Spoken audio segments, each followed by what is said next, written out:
And the January 6th attack on the Capitol has led to charges against a number of people in North Alabama, and two others charged in the attack from other states were arrested in Huntsville a year ago. Now, federal officials have not said why they were in Huntsville in those months after the attack. News 19 chief investigative reporter Brian Lawson joins us now in the studio. So, Brian, that Capitol attack took place nearly 18 months ago.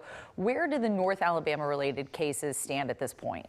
Yeah, there really is quite a range. We've got cases that have been resolved with sentencing already taking place to the case of a Madison man who's still awaiting word on his next court date.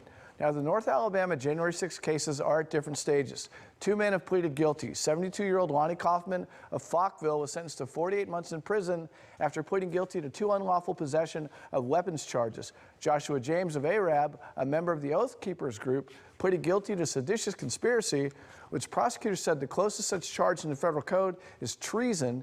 He also pleaded guilty to obstructing an official proceeding. Two other people arrested here are still waiting court dates. Kenneth Owen Thomas of Ohio was arrested in Huntsville in May of 2021. He's due in court July 15th on multiple counts, including physical violence on Capitol grounds and assaulting or resisting an officer. California resident Stephanie Baez was arrested in Huntsville June of last year.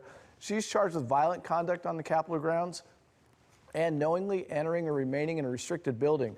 Her court status report is due July 15th.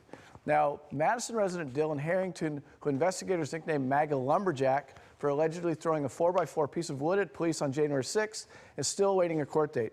Plea discussions broke down and prosecutors said they would seek an indictment, but no indictment has been issued. The U.S. Attorney's Office in Washington, D.C. said today a new court filing is due soon. Now, it's still not clear if Huntsville area Congressman Mo Brooks will testify before the January 6th committee.